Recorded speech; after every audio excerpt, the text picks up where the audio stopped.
কোনো ফটো টটোৰ কথা কৈ লাভ নাই নিজেই ফটো লগুৱাই দিয়ে নিজেই ফটোশ্বপ কৰে সেইবিলাক ধেমালি কৰিতো লাভ নাই আমিতো ইয়াত লৰা ধেমালি কৰা নাই পাকিস্তানৰ সপক্ষে কথা কওঁতে যদি 40 জন মানুহক এৰেষ্ট কৰিব পাৰো আমি পাকিস্তানত যোৱাৰ অপৰাধত গৌৰৱ গগৈৰ ওপৰতো আমি একশন ল'ব পাৰো গৌৰৱ গগৈ ভগৱান নহয় গতিকে গৌৰৱ গগৈ উত্তৰ দিব লাগিব পাকিস্তানত গৈছে নাই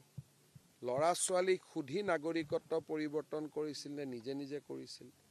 তেওঁৰ পৰিবাৰে 19 বাৰ কিয় ভাৰত পাকিস্তান অহা যোৱা কৰিছিল আৰু উত্তৰ দিব নোৱাৰিলে উত্তৰ কেনেকে আকুৰি গাজুৰি উত্তৰ ল'ব লাগে হিমন্ত বিশ্ব শৰ্মাই জানে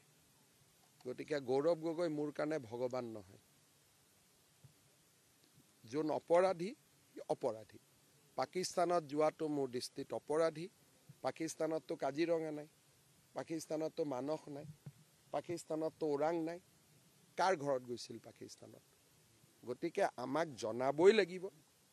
আৰু পুলুং পালাং কথা কৈ লাভ নাই কেনেকে আজুৰি উত্তৰ ল'ব লাগে অসম চৰকাৰ অসমৰ SIT